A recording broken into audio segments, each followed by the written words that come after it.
Okay, looks like we are all good to go. So hello, and welcome here today to Full Spectrum, where we are going to be having conversations about all things cannabis, community, and culture. Before I introduce our guest, today I actually have to introduce myself.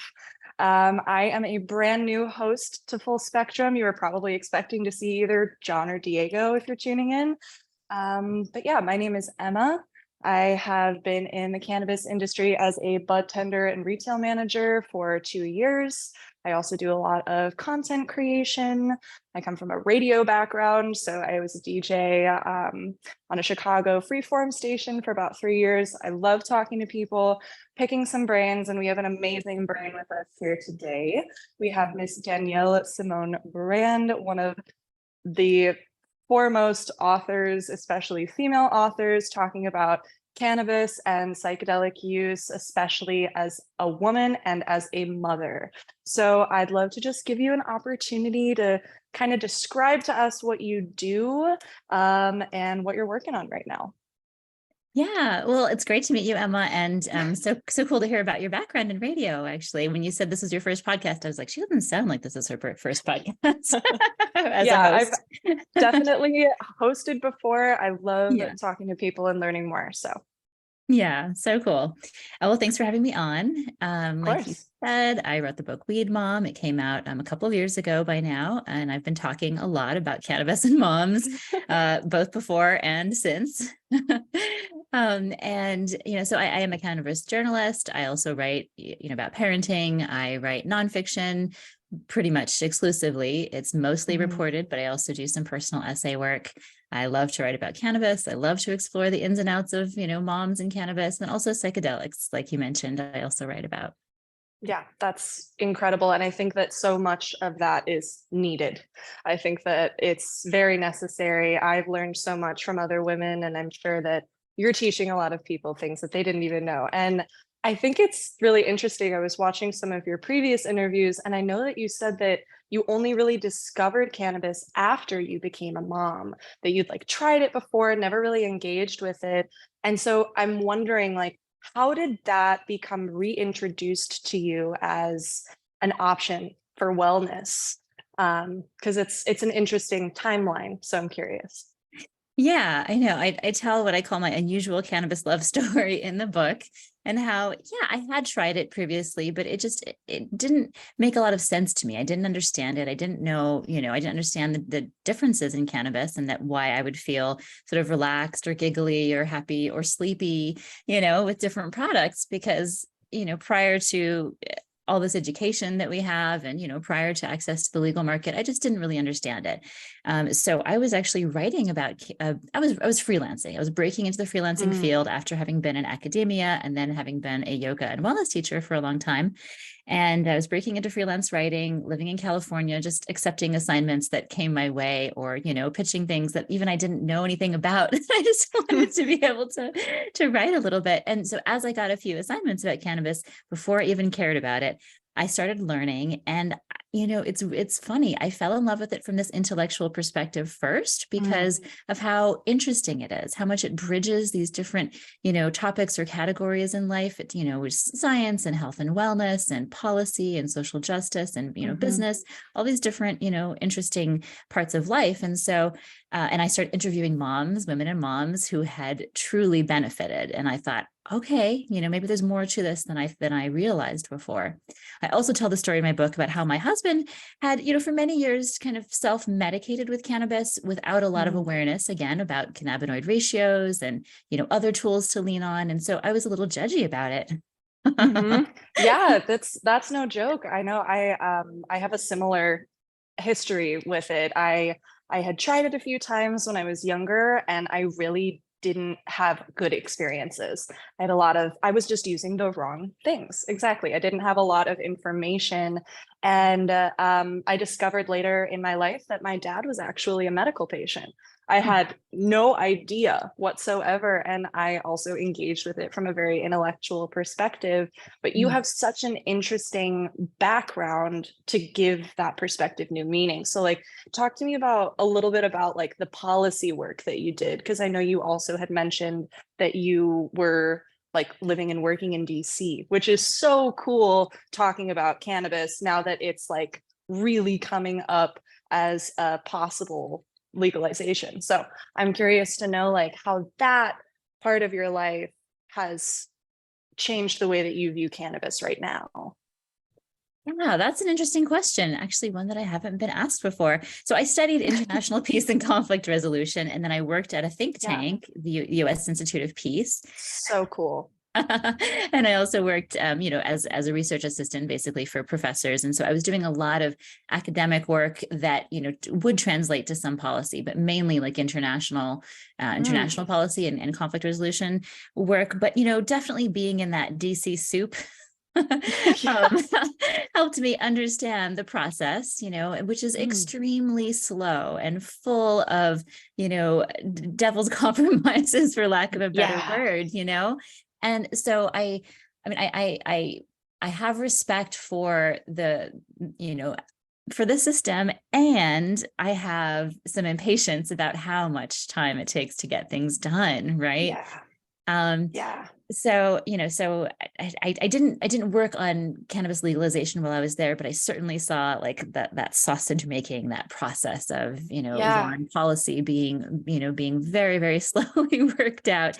And so no wonder we're in this quagmire, when it comes to legalization, right? I know. And it feels like nobody really has an answer. But just as you said, I think it's important for people to understand like how many things go into this. Like there are so many steps, so many processes that have to be fulfilled before we can get to that point. But I'm sure you're just as excited as the rest of us to see all of these states like Missouri is already doing fantastic, and they just legalized. So I'm very excited to see the future of it, but hearing you speak about it from your perspective, it confirms, a lot about what probably many of us are thinking as far as what's going to happen there, but we keep our hopes up, right?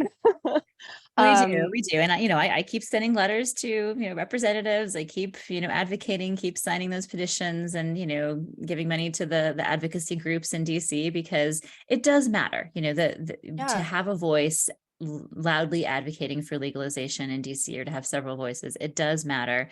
And I know it's frustrating for us advocates out here to be like, faster, please. yeah, It just seems like a no-brainer. It would benefit so many people, right? As we mhm, know. right. And I also think about it in terms of our future generations, right? There's so much potential for this plant to bring prosperity to those future generations. And so I'm kind of gonna tie this now into like your experience with motherhood, because I know that that will probably attach itself in day-to-day life. Like, wow, this benefits me so much. I hope that there's a space for my children, for the people that I'm leaving here as my legacy, to get whatever they need from their wellness experience. So I know that on your book it says like a guide to like chilling the fuck out, which I love. um, and I know that like in this world that we're living in, like so many people do need to chill out, but especially the people who are raising people. My mom was I was an only child. I watched my mom do the absolute most for me. So I kind of wanted to ask you about your journey thus far as a mother, and how cannabis is like played a role in it day to day. And I know you've written a whole book about it, and I'm so excited to buy it and read it. But I'm curious to know just the gist of it, if you could. Yeah. So my kids are a little bit older now. They're 13 and 10. But when I Right. discovered cannabis, about 7 years ago now, I mean, just rediscovered it as an adult. They were quite a bit younger, and I was really just coming off of that, baby toddlerhood intensity time. Honestly, I was still feeling like I was very much in it. sleep deprived, wanting to be the best mother I could and show up, as wholly as I could for my kids, and feeling stressed and not able to do that at all, all the time. And I mean, none of us are perfect. I don't do it all the time now either, but I certainly am, am a more present and more self-aware parent now with the cannabis is in my life. So, it's helped me in so many ways, my motherhood journey. And some of that is just supporting me physically so that I feel better and I can parent to my best, right? If I'm sleeping, if I don't have pain because I suffer from migraines, and just all the other aches and pains of life, I'm a much better parent, right? If I'm if I'm rested and I'm not in pain. And then, of course, sort of on the mental side, cannabis helps me tune in. I talk about tuning in, not tuning out. So Yeah. yes, I do it to chill the Oh, F out, but not yeah, so I that's can so just real. right? Not so I can just sit on the couch and, ignore my kids, but literally so that I can pay more attention to what they're up to and their emotional needs and have good conversations and just be more, less in my to-do list, less in my own, mental machinations and struggle, Yeah. Yeah, that and much makes more so with much them. sense. That makes so much sense. And I think most of us could agree, like, while you when you get on the journey, when you start the journey, you learn like, oh, so that was me using purely recreationally to tune out. I like that difference because your intentions are so big. And I'm gonna get to that later because I want to talk to you about that. But I've also been having these realizations and more conversations with women about cannabis. And one of the things that I keep coming back to is like the cannabis we smoke is female. You know what I mean? Like inherently, the plant, the bud, the flower is only produced in female plants. So it is like, I don't know why, but I feel a certain sense of intimacy with that plant. And I wonder if any of that experience has like helped you get more in touch with like your feminine self, or if you've had any specific like womanhood experiences with cannabis. Oh, that's such a great question. And, last week, actually, I had it was so much fun. I got to lead a women's circle online with conscious Oh, consumption and, sharing, heartfelt sharing and some movement. And it was just mm, really, really nourishing to me. I do feel also that there's a particular connection between women and cannabis. Yes, it's a female plant and that we mostly consume. Yes, our body, especially our reproductive tract, actually is really rich with with endocannabinoid receptors. And I do think that cannabis, if we let it, we can, just use it for whatever, like you were mentioning earlier, numb out, become less sensitive. But generally speaking, I think that when people use it intentionally, we can get a little more in touch with that, the sacred feminine, with mhm. that, nurturing, also resting, and being perfectly okay with things as they are, sort of soft feminine feeling. The yang, the yin and the yang are both Mhm. necessary. So the masculine, the active, they're all parts of each of us, right? But Exactly. I think that our culture is so, go get it, masculine, oriented, so yang oriented, as we might say, that, we forget to take those pauses. We forget to rest Mm, and nurture and to reflect. I mean, those things are valuable in and of themselves, but something our culture doesn't really value. So cannabis can help tune yeah. in that way. I like that. I like that a lot. And I think, it can help us do those things in so many places in our lives, like in work, right? If you're like, wow, I need to engage in my work in a different way, or I need to engage in my motherhood or my femininity and all of these things. And one of the things that I loved, you did an article for Marijuana Times talking about being a better partner Mhm. because of cannabis. And I think that's really interesting, especially since you've already spoken about how your partner had a relationship with cannabis that wasn't necessarily serving them. And then you take this path. So I'm curious to know what your relationship with cannabis is as a couple and how that contributes to your partnership. Yeah, I do tell that story in my book about how we did a flip, I, Yeah. I wasn't, I didn't understand it as a wellness tool. I didn't understand, the self-medication part of it. I mean, I sort of did, but I didn't really get it for a while. And then when I got it for myself, and then, opened up that dialogue with my partner much more deeply. Mm. And so we've gone through an interesting shift in our relationship where now I consume, and I'm happier and healthier with it in my life. And and he's chosen that THC is really, generally not, supportive of his Mm. well-being at this moment in time. So, we're definitely a live and let live couple in terms of how we each deal with it. Yeah. But it's about, to me, it's like, I'm an adult. I'm responsible for me. He's an adult. He's responsible Mhm. for him. We need to do what we need to do internally and externally so we can show up as our best selves in the Mm. relationship, for our kids, in our roles in life. And, learning to trust myself that I know, how to do that, and learning to trust him that he knows how to do that is been a real growth experience, actually. So Yeah. yeah, that's where we're at. That's so exciting to hear because, when you do tap in, you're able to cultivate a space where you can have those really uncomfortable conversations that will ultimately 98% of the time, 99% of the time lead you to exactly where you need to be. And I've I find it very interesting. I've had, dynamics with consumption in my partnerships before. I dated someone who was consuming at a time when I was very anti, and Mm. it affected how I viewed that person because I wasn't educating myself. I wasn't, taking the time to consider how that was benefiting that human being. So that's another really big part of it is if you have a partner who does consume and you don't, I'm glad that you guys are both able to do that in both the on and off, even when you did flip. That's really exciting. Good. But I And do oh, no, go sorry. ahead, please. I was just going to mention that that's such an important topic to me that I have a chapter in the book about, relationships in cannabis, how to, communicate when one partner consumes, the other doesn't, how to talk about sex in cannabis, because that's another Mm. really, That's charged like my subject. favorite topic right now. I'm loving it. And I want to ask you something too later on about that, about Yeah. endocannabinoids. Yeah. So I want to talk to you also about like just your daily consumption. I know that not a lot of people necessarily are super open to that. But I'm curious because you clearly look at these things from a very like medical standpoint.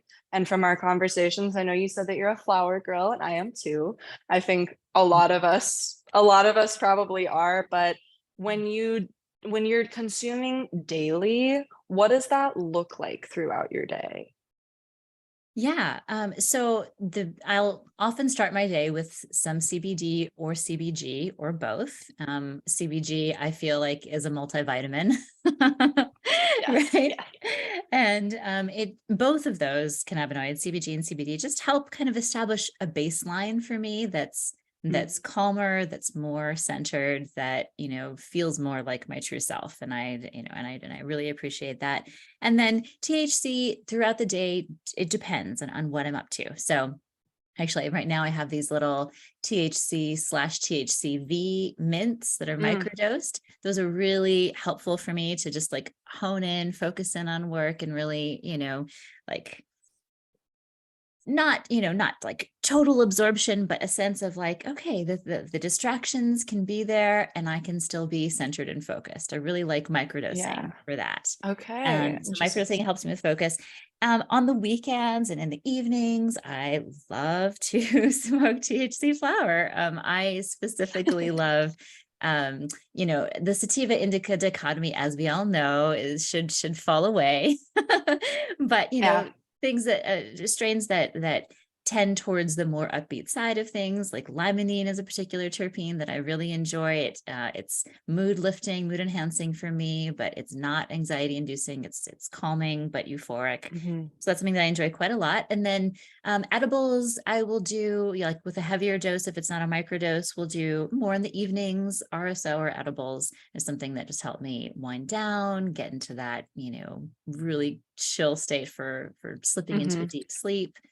And then, I also use topicals, I use lubes just as needed. I feel like Yeah. there's so many, and I love to layer on too, right? Oh yeah. I know. One of my favorite things to do is like, okay, so I've got these three products that I really like. How do I combine them in like the perfect harmony to get exactly what I'm looking for? And I think that that's a really big part of it. And a lot of us experience frustration because much of this industry is trial and error.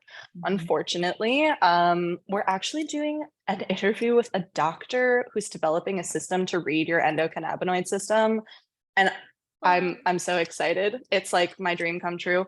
So I'm I'm curious to know, like, now that you've found what is working for you and that you have such a background in, like, you're writing daily, you're mothering daily, and you also said that you have a background in like yoga and meditation and guiding these women's circles. Like, there there has to be intention before you're consuming with those things. If you're doing all of these activities, right, there's an intention that's going into it. And so I'm curious to know, like, what's been your experience like setting those intentions and then the difference in how you engage with whatever you're doing after you've done so. Because sometimes I'll just like passively consume and I'm like, why am I not enjoying myself right now? And so I'm very curious about like those mental intentions. Yeah, absolutely. I think it makes a tremendous difference in terms of our experience. Like you said, I mean, it's possible to sort of mindlessly consume and just, say, okay, I want more of that feeling. Okay, I want more of that feeling, right? We've all been there at some point, I think, if we have a long-term relationship with cannabis. But I know Mhm. that I benefit and I truly dial in the best, right, to my truest self, my calmest, most peaceful, most, generous and open-hearted self when I Mm. consume with intention. And so often to me, that just means, it's part of the ritual of grinding the cannabis and of, cleaning my bong and setting things up. But Yeah. it's also like, taking a few conscious breaths and saying, all right, I am, if it's a transition moment, I'm letting go of my work day. I'm transitioning into Mm. joyful, time with my family, or I'm transitioning into, whatever it brings, whether it's joyful or not, right? Yeah.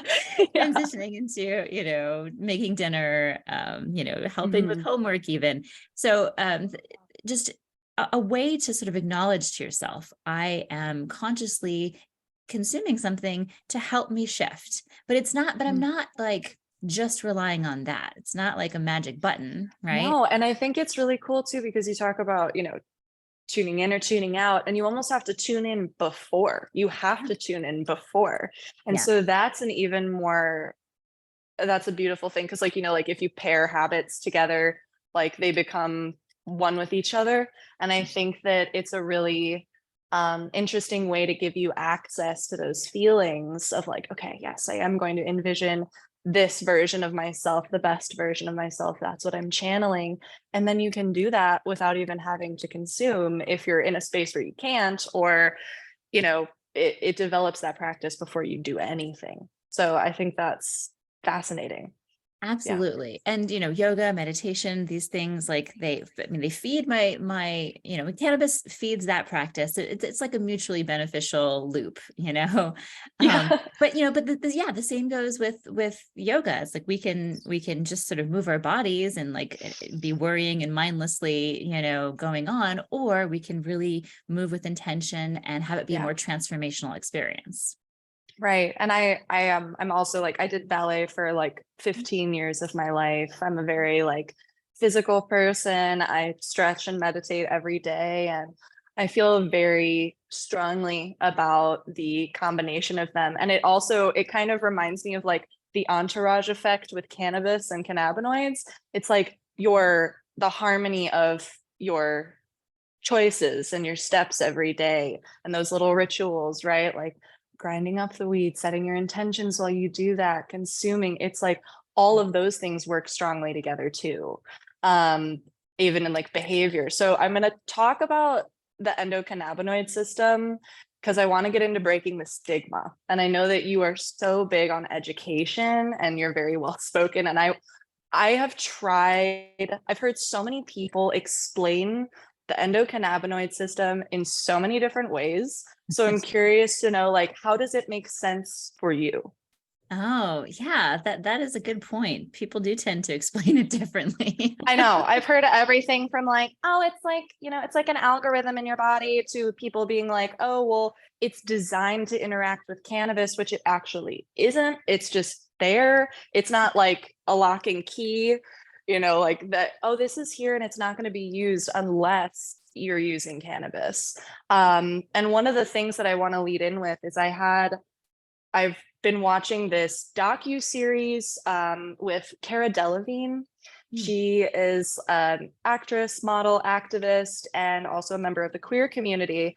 And she's about like 26 now, so she's able to like explore a little bit more, right? So she's doing Yeah. this documentary series and she's doing more sexual exploration, and she goes to a doctor who they give her a very nice private room, private setting, comfortable setting. They draw her blood before her session. They leave her in this room to have a moment with herself, climax, come back into the room, take her blood again, and her endocannabinoid levels were raised, were elevated. And Wow. Yeah. so I'm like, wow. So even without the use of that, like it is a part of our body to regulate us. So I wanted to know how you would explain it to someone. Yeah. So it's been explained to me by lots of scientists and doctors. And like you said, there are sort of a variety of ways to come at it. But, and it's something that is a really big and important system in our bodies that medical students don't even learn about, or in, many medical programs they don't even learn about. So that's mind blowing. It's like, well, right? What are we doing? What are we doing? Exactly. Yeah, we're missing out on so much there. So Yeah. So it's the system within our body that helps us come back to homeostasis, right? When we mm, are stressed, when our body is physiologically stressed in some way, whether it's, mental stress, emotional stress, we're hungry, we're tired, we're cold, we're scared, we're feeling overwhelmed. Our body ramps up. It starts sort of humming and whirring in there. I mean, that's like sort of a, funny way of saying it. But, our body starts producing these endocannabinoids in order to to make us less stressed, to bring us back to homeostasis, to bring our physical entity back to a state of soundness. And mm, so our endocannabinoid system is working pretty overtime in our current, situation, yeah, in our really stressed out and messed up world. And so I love the theory. This part is just a theory about endocannabinoid deficiency, the idea that perhaps yeah, many of us are operating with a lower levels of endogenous cannabinoids because we're just using them up so much. We're stressed all the time, and yeah. that is depleting. Yeah, and So, I yeah. that's something that I've been very curious about for a long time, because I have started to use more isolated cannabinoids or like higher ratio of like 10 to 1 CBG, so things that are like very, very minimal on the THC so that Mhm. I can kind of evaluate like where might I have depletion or deficiency in Mhm. my body. So I'm so excited to talk to that doctor in a couple of weeks. I think that is on April 5th. So I'm sure that I'll get some answers there. But yeah, that theory Yeah. is really interesting because I know so many people who have found the right thing with cannabis who are like, wow, I feel so equalized now. Yeah. And that is what those endocannabinoids do. And so like even if we know from that instance that I shared earlier that like the levels are elevated after an orgasm, you think about how your body feels, how your mind feels, how your spirit feels after you kind of like cleanse yourself and refresh your system. And Mhm. so when you intake cannabis, you are intaking cannabinoids, right? So those are coming back into your system and regulating most of the time. I'm again, trial and error. I'm so hopeful that we get to a place where we can like, here's your prescription. You know what I mean? Yeah, Um, same. I mean, that would be so interesting because first of all, I mean, I do enjoy the experimentation process, but it it can takes a while really to get screw with you though. where you Yeah. want to go. Yeah. Exactly. And And it can screw with you. it's, And it makes it hard to, to talk about it with other people and to, to really like help individuals when there's mhm. just so many variables. Yeah, Yeah. absolutely. Absolutely. And I think that that's a huge part of breaking the stigma. I know that so many people are out there right now trying to break this stigma. And we're still fighting. We're gonna keep having to advocate for this plant. And I like to ask people this, like, what would that world look like for you? Like, if the stigma was broken, what do those opportunities look like for people? That's a great question. I mean, I want to see increased access for adults. I want Mm, to see, even in legalized states, we have large swaths where you can't buy any cannabis because of local control, right? So I want to see yeah. more access to the regulated marketplace. And what does that look like? When stepping out to have a bong hit or smoke a joint is as socially acceptable as standing there with a beer or a glass of wine, I think Yeah. that's when we'll know we've arrived. And I think we're pretty far away from that still. Yeah. There are like, social circles and subcultures and, pockets of places where that is the case now. But, Mhm. as a whole, we're not there yet. When cannabis is normalized for moms, I think we'll know that we're there. Yes. Yeah, because it does feel like it's more normalized for dads in a Yeah. way. And Or for like any my, other adult, just, yeah, yeah. yeah, just not moms. Yeah, just not like someone who has literally done the quintessential task of being a human. It's like the hardest thing humans ever do, but they shouldn't have access or feel like they have agency to use that as a wellness option. I agree with you on that. And I think that what I have here is like, how will it benefit people, but especially women and moms? And I think not only will it help with like individual use, but it like the group nature of it, the community aspect of it is also so huge. And with like divorce rate, separation rate, like there are so many single moms out there who are stressed now on a different level. And it's like, if we have, you speaking about hosting these women's circles, also, I really want to do one of those. So if you like are doing that again, please let me know. I just, I'm curious to know like how else you think that it can benefit specifically women and moms to break that stigma even further. Yeah. Well, I mean, there's a ton of talk right now about self-care, but it's still not really normalized and an Yeah. expectation for mothers to do that. The expectation is for mothers to take care of other people and not so much themselves. And so, Yeah. I Like we're not stressed enough. Yeah. right. And so, I want to see a world where moms don't feel like guilty pleasure for, taking care of themselves and nourishing their being. And I don't mean just a spa day or just like, an occasional bubble bath. Like I really mean integrated self-care because Mm, again, this has been said before, but I think it just bears repeating that, we can all show up as better parents, mothers, people, workers, people in our, fulfill the roles in our lives when we're mhm, happy, when we're healthy, when we're not physiologically stressed. So, to me, being our best self, being our, the best parent we can be, making the impact in the world that we want to have, comes from health, wellness, happiness, personal empowerment. And I think that, cannabis can really, really help in those ways. yeah. I think that that's beautifully spoken. And I 100% agree with you. And I think that one of the issues is like all of these misconceptions. Yeah. I think that stigma is the misconceptions, right? It's all the same thing.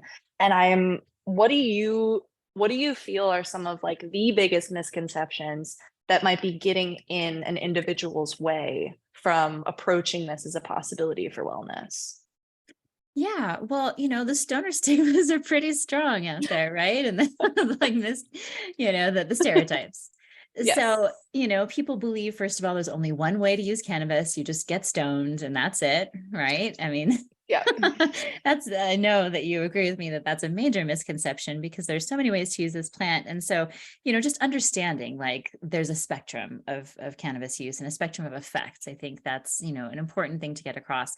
The stereotypes of cannabis making you irresponsible or lazy or just tuned out. I think that's Oh another yeah. big one for moms, right? Because, Yeah, that's because not, you're expected to be so much. You're yes. expected to be so much. So like how do you get relief from those expectations? Like it's crazy. Right, exactly. And, so there's value in having time away from one's children, having time to oneself for that self-care, but there's also value in just, in the moment in parenting, having compassion for oneself, being mindful of one's own experience in that, parenting moment or paradigm. So again, like I have interviewed so many women and moms who consume cannabis, and they are responsible consumers who Of know, course. how to medicate or how to just help themselves relax in a way that does not, endanger themselves or their kids in any way, but like I said, helps them tune in rather than tune out. Mhm. Um, Yeah. and then let's see other stereotypes. Let's see about cannabis. Well, the gateway drug one, is another. Yeah. And that one has always blown my mind because like in Illinois, we have a whole program facilitated through the state called the Opiate Alternative Program, Mm, which is where we are trained specifically to, if somebody comes in with one of those IDs, we know, okay, these are the products that we are going to recommend to help this person wean off. And so it's like we have so many people who come in saying like, I used to have a problem with alcohol, I used to have a problem with prescriptions, I used to have, because I'm like a day-to-day bud tender, so I see these things constantly. And yeah. it and I've been doing it for over 2 years, so I I find that one so like painfully outdated in my mind because I feel like it's exactly the inverse if you give it a chance, Yes, if you let it be. I But agree. Yeah. yeah, and this leads me into an interesting question. What do you think that people do wrong when they're shopping for cannabis? Because I know what mine are, but I I wonder like what do you think like are people looking for that isn't what they should be looking for? Well, I'm so curious about your responses since you you work with people on a daily basis in that regard. I think Yeah. just looking for the high THC products is a big That's if somebody comes up to the counter and says to a bud tender anywhere, I just want the highest THC, you've already lost us. yeah. Like we're there to help, but I don't I don't know how many more conversations there can be had for people. I really hope that people get to a place where they understand that that is not the most important thing. But Yeah. so THC percentage is one of them. What else do you think people could do better when they're looking for it? Yeah, well, I think that, some reflection or thoughtfulness about like what am I actually seeking? What benefits do I want from this is really helpful. I think that, people may sometimes if they're shopping for medical needs, they usually have a sense of their specific need. If they're shopping for sort of maybe wellness or, relaxation, adult use, they may not have as specific a reason.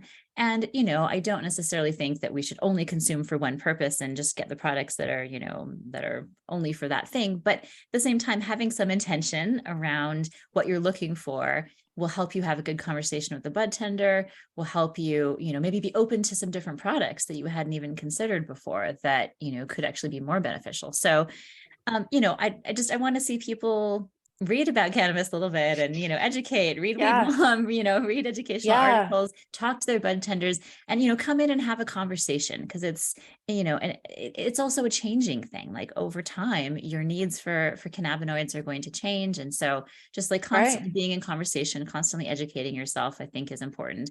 It's not like alcohol where it's just, buy and consume, Yeah, we're not looking for alcohol percentage here. Like, yeah, I do just want to say, like, as a PSA, like if you are going into a dispensary and you are going to sit down with someone, respect the fact that they know what they're talking about, respect the fact that every bud tender has a specific set of knowledge that they've worked really hard to gain. And the same thing goes for other cannabis activists. Like, I hope that more people who find this podcast, who find your work, are encouraged to look elsewhere for more access, more resources. And I so in the inverse, what is it that you are currently looking for when you're shopping? Because I know that you said that everybody's system changes, what you need changes. So currently right now, what have you been shopping for? Well, I've been looking for those CBG edibles usually. So Mm, I can get them in tincture. I can get them in, in mints, things like that. And I just love my high limonene flower. So when I go, me too. when I go I know, in, I think we have very similar systems. I think we do, because Limonene is my girly. Like, I love her. love it. Yes, yes. So, I'll go in and have a conversation with the bud tenders too, because I want to know what's fresh and I want to know what they like.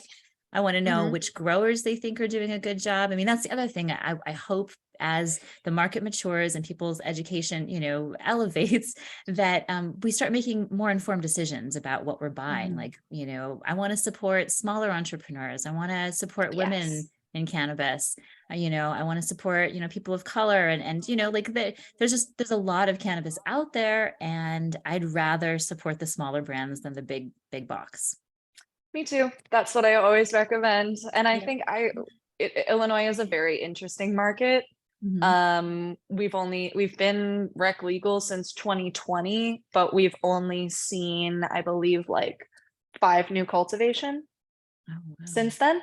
Not a lot. So the lack of variety is like astounding, Mm. but at the same time, a lot of licenses just came out this past year, so hopefully we're going to be getting some more of that too. But yeah, I love our local small grows and our female owned cultivation. They've been really kicking ass in here. So Awesome. I do want to talk to you a little bit more about CBG, because I have been finding that one, like you said, it feels like a vitamin. I feel the same way. Like, after I take it, I'm like, yes, okay, we are like clear-headed, we are focused, and there's a lot of research being done for various reasons. So it's the mother cannabinoid, right?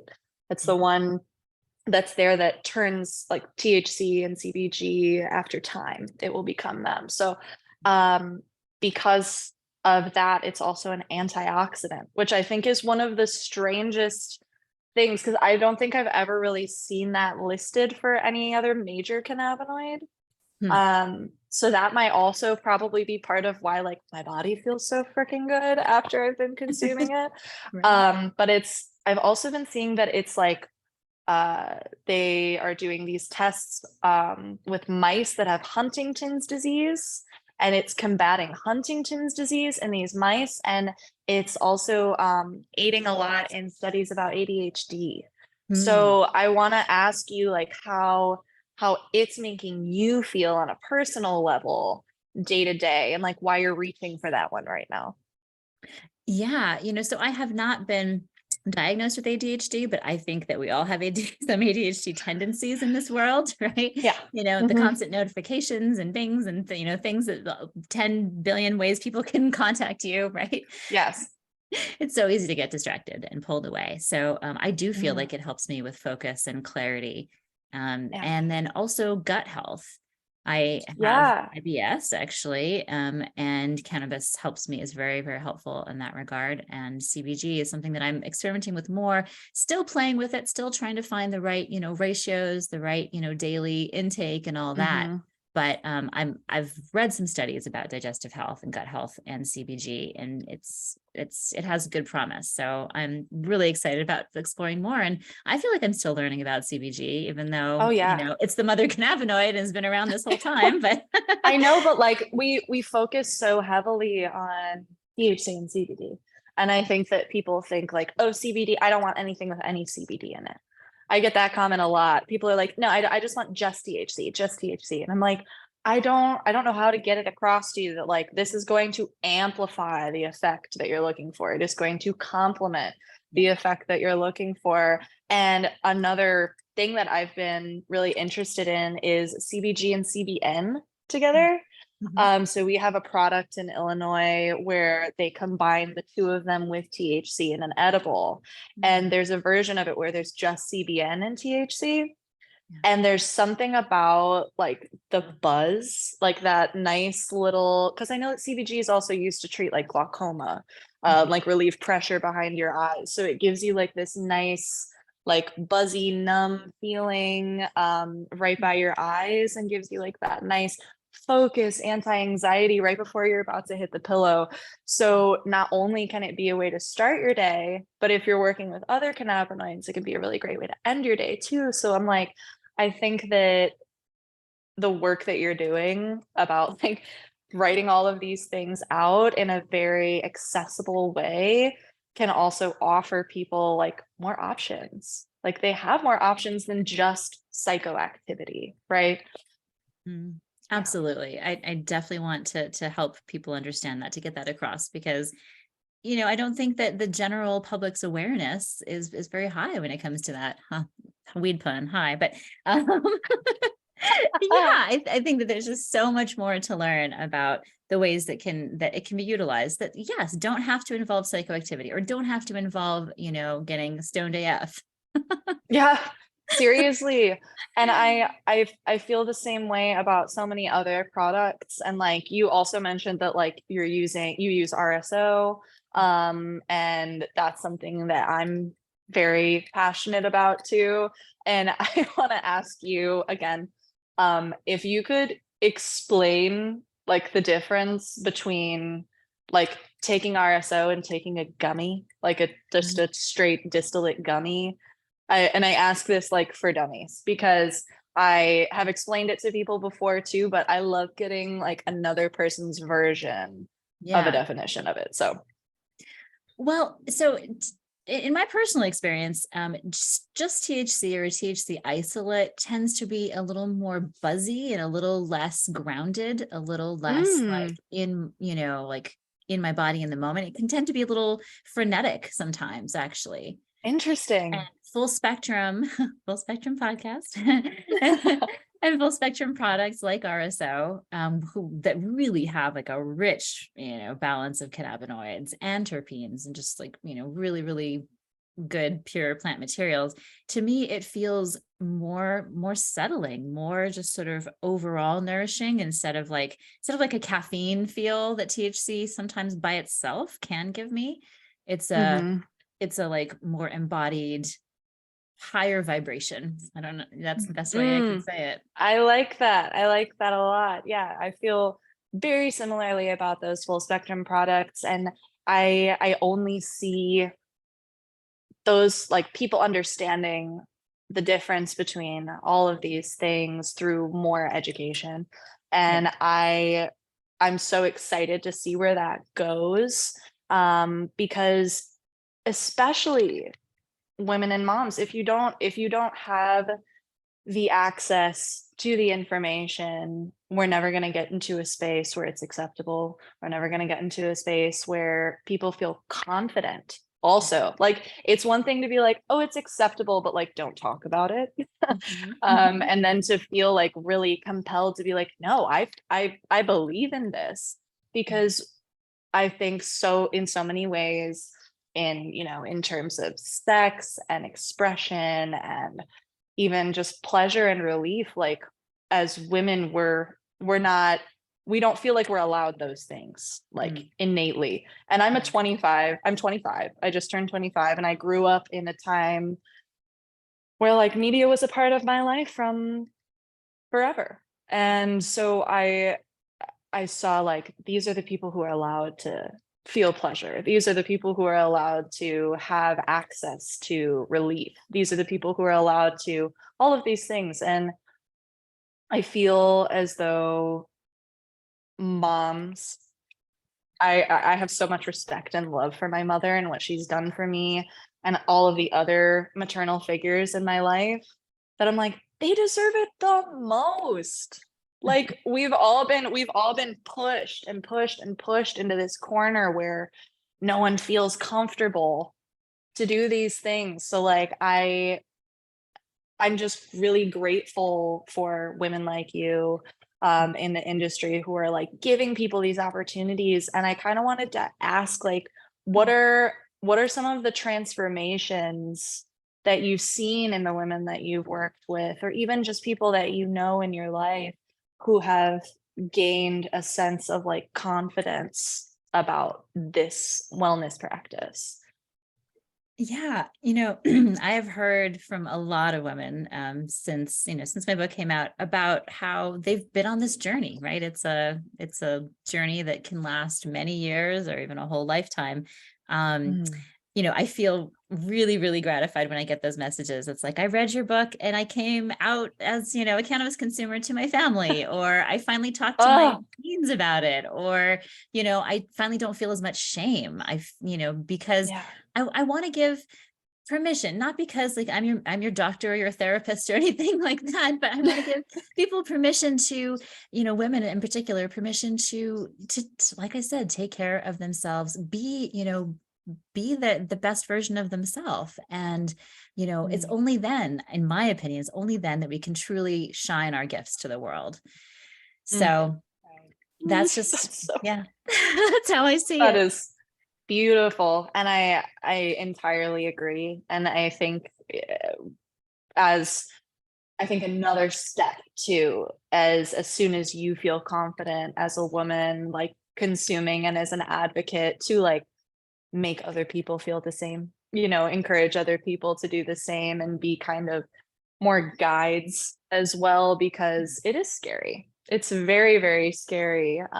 So I'm curious to see how the future of cannabis education turns out. I want to see like I want some like classes in college. I want some like, you know, bigger, bigger conversations about this. But I want to know what you are working on right now and what's like making you excited about, like, what are some of the things that you're excited about that you're about to work on right now?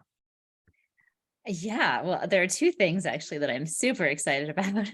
The first one is I'm leading a cannabis trip to Colombia starting, yes, I Oh know, my God. late April, early Congratulations. May. Wow. Thanks. Yeah, it's coming up really soon, and we're still looking for folks to join us actually. But so in Colombia, if you probably know, is like a beautiful climate for growing cannabis. Mhm. In the past, there's been a lot of conflict there. Right now, the area at least that we're going to is, quiet and peaceful, and it's decriminalized for Oh, personal use. They also have a okay. medical market that is even Mm. covered by their insurance companies there. So medical is ramping. Wow. I know.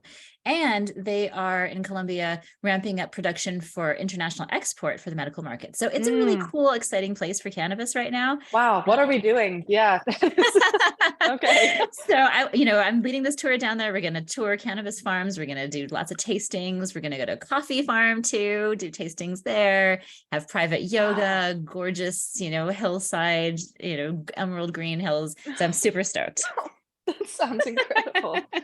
Enjoy that. I hope I see a lot of like photos and videos and content from that because that sounds like an incredible experience. So, okay, so that's coming up. That's Okay. coming up. Yeah, people can still join us. If this is coming out soon, they can still join us. It's on my Instagram, Okay. Danielle Simone brand, or Wind Hill Tours is who I'm partnering with. And together, yeah, we're Yes. welcoming women and moms and couples. Okay, fantastic. That is so exciting. That's like way more overwhelming than I thought. Like what you might say. That's so cool. Because people do, I know so many people who are doing like psychedelic journeys where, you go somewhere and you do like an ayahuasca trip or you do all of these sorts of things, but there isn't a lot for cannabis right now. I've been seeing a lot of more like elevated yoga classes, things Yep. like that. Yeah. Because again, like in Colorado and California, I'm sure there's much more of that. In Yeah. Illinois, we're still like warming up because Chicago's a very blue city and a very red state. So Yeah. we have a lot of battles to fight, but okay, And so we just got there that's too. I mean, so it's exciting. 2020. I know. Yeah. That's so exciting. Oh, I'm very curious about that. I'm gonna have to look into that, see if I can figure something out. Please do. It's going to be just beautiful, and also on-site chef, like so many delicious, wonderful aspects of Whew, it. you're I'm saying super like all excited. the right things. You're saying all the right things. The other thing that I'm So working on, actually, I'll just mention really quickly, is the possibility. I'm in conversation with some producers to maybe make my book a show. So exciting. God, that's fantastic. I'm gonna put all of my like thoughts and energy towards that for you. Oh, thank That you. sounds Thank great. you. And again, like I know books, I'm a nonfiction consumer. I pretty much only consume nonfiction. So I I appreciate so much like that as a book. And I think that you could do so many other adjacent things, translating it into that media format. So that sounds incredible. I really hope that that moves forward for you because Thank you. Yeah, that would well, be so good for I so many want to keep people. sharing this message, and I feel like Mhm. there are, it's easier to reach the folks who are already, kind of convinced or already have a relationship with cannabis. It's not as easy to reach, kind of curious folks or people who really Yeah. could stand to learn a lot. And so that's what I'm hoping the TV format will help me do. Oh, yes. Okay. I believe that is happening. So when that happens, I will be watching it. I also wanted to ask who, as we're wrapping things up, I want to ask who are some of like the other leaders and good resources that you turn to gain more perspective and information so that I can go look at some stuff so that other people have more places to go to get this kind of information. Yeah. Oh my gosh. So there are so many great resources out there.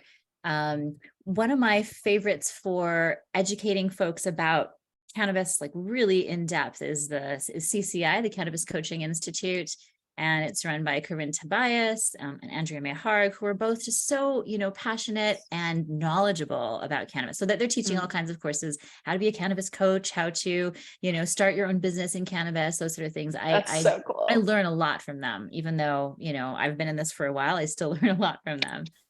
And then for community, High Society of Mamas and High Society Mama Mm. on Instagram are both run by my good friend Bianca, who is a cannabis entrepreneur in Michigan, actually. Oh, But cool. yeah, but she is just so into bringing people together, so into community for women and moms in particular, and is just doing so much work to destigmatize. And so, if you're looking Mm. for community interaction, High Society of Mamas or High Society Mama, they're both connected. And we do even some in-person stuff sometimes, which is super fun. Awesome. Yeah. Wow. Okay, great. That's exactly what I needed. I'm gonna go take a look at some of those things as well. Um, and I also wanted to ask, I know it's always a hard thing to actually take the step to consume when you're new to it, when you're curious about it. Um, so I wanted to ask you as like my final question, what was the thing that like gave you permission to really give it a try? And what advice would you give to someone who might be kind of curious, who might be just on that precipice, ready to take that step? Yeah. Oh, good question too. I would say start low and go slow. That's our motto in the industry. And it really, especially if you're new to cannabis, it really behooves you because there are some really concentrated products out there. And Oh yeah. starting low, going slow can really just help you learn about your body's response to cannabinoids and have a better experience, right? And then, sorry, can you tell me the question one more time? I feel like I What missed was that moment Oh, the moment that for gave me. you permission? Yeah. Yeah. Yeah. So it was on my yoga mat, honestly, after Oh, learning about cannabis and, just like getting some of that intellectual side, interviewing some people who it had benefited, realizing, okay, there might be something in it for me. I've super cautiously, ordered a vape pen and some cookies, just like, can I, what is this all okay. Yeah. about? And I had a little time to myself and took, I think it was literally one puff from the vape pen, got on my mat. And that was an easier entry for me because I was like, okay, Mm. is this going to help me support me in my wellness? And it really did. I tell that story in the book. And so, from there it was like I gave myself slow permission to keep trying and keep, experimenting with other forms of intake, other cannabinoids. I eventually got to flower, which is my true love. Mm. Isn't it always? Yeah. I I'm really I'm really grateful like hearing you say that as well because I think it's in those simplest moments when you're by yourself, when you're tapped into yourself, that you're able to give yourself permission to feel relief, to feel pleasure, to feel like you are connected again. And so I'm so proud to have had this conversation with you because I very much align with what you're doing. I believe in what you're doing. And I can't wait to see what else comes out of your work. And I'd love to have you back on again. I want to talk to you about like sex and cannabis. That's the boys are going to get so sick of me doing this, but I'm like, it's important, okay, for everybody. So, Absolutely. Absolutely. yeah, I'm so excited that we had this conversation. I love what you're up to and your perspective from, being out there working with folks every day and also yeah, your background in communications. I feel like, yeah, this has been a great conversation. Thank you, Emma. yeah, I know. I'm very Yeah. excited to see what you do, and I wish you the very, very best, and I'm sure we will be talking soon. All right. Perfect. Thanks so Go much. by Weed Mom. Go by Weed Mom. Thank you so much, love. Enjoy your day. You too. Bye. Bye bye.